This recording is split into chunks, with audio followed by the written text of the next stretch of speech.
கல் இறக்க அனுமதி கோரி வரும் 30ஆம் தேதி சென்னையில் மாபெரும் உண்ணாவிரத போராட்டம். தமிழ்நாடு அனைத்து விவசாய சங்கங்களின் ஒருங்கிணைப்பு குழு தலைவர் PR பாண்டியன் அறிவிப்பு.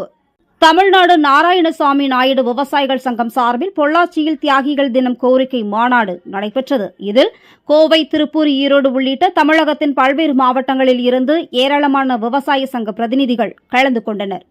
அச்சங்கத்தின் மாநில தலைவர் AS பாபு தலைமையில் நடைபெற்ற இந்த மாநாட்டில் விவசாயிகள் உற்பத்தி செய்யும் பொருட்களுக்கு நிரந்தர ஆதார விலை வழங்க சட்டம் கொண்டுவர வேண்டும், கல்வி வேலைவாய்ப்பில் விவசாய குடும்பங்களுக்கு இடஒதுக்கீடு வழங்க வேண்டும், அனைவரும் இலவச கல்வி, மருத்துவ கல்வியானாலும் இலவசமாக வழங்க வேண்டும், வேளாண் பல்கலைக்கழகத்தில் ஏற்கனவே வேளாண் குடும்பங்களுக்கு வழங்கி வந்த இடஒதுக்கீடு நிறுத்தி வைக்கப்பட்டுள்ளது, வேளாண் பல்கலைக்கழகங்களில் விவசாயிகளுக்கு இடஒதுக்கீடு வழங்க தமிழக அரசு வேளாண் பல்கலைக்கழகம் நடவடிக்கை எடுக்க வேண்டும் உள்ளிட்ட பல்வேறு கோரிக்கைகள் தீர்மானமாக நிறைவேற்றப்பட்டது.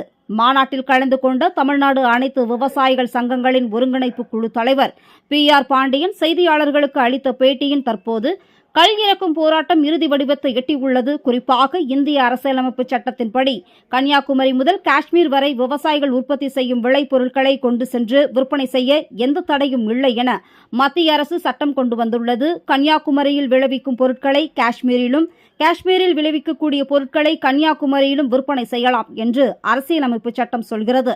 தமிழகத்தில் தென்னை விவசாயிகள் உற்பத்தி செய்யக்கூடிய கல்லை தமிழகத்தில் விற்பனை செய்யக்கூடாது என்று தடை விதிப்பது சட்டத்திற்கு புறம்பானது. அருகாமையில் உள்ள கேரள மாநிலத்தில் கல் இறக்கி விற்பனை செய்ய அனுமதி வழங்கப்படுகிறது. ஆனால் தமிழகத்தில் விற்பனை செய்தால் அது தண்டனைக்குரிய குற்றம் என காவல்துறையினர் கைது செய்கின்றனர்.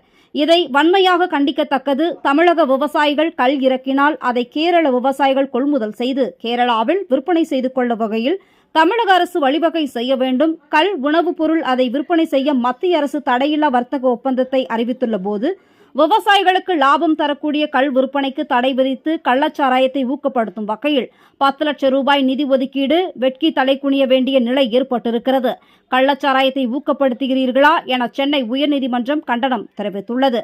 மலிவு விலையில் கிடைக்கும், மலிவு விலையில் கிடைப்பதால் கள்ளச்சாராயத்தை நோக்கி செல்கின்றார். கல் நல்ல பானமாக இருந்ததை தடை செய்துவிட்டது.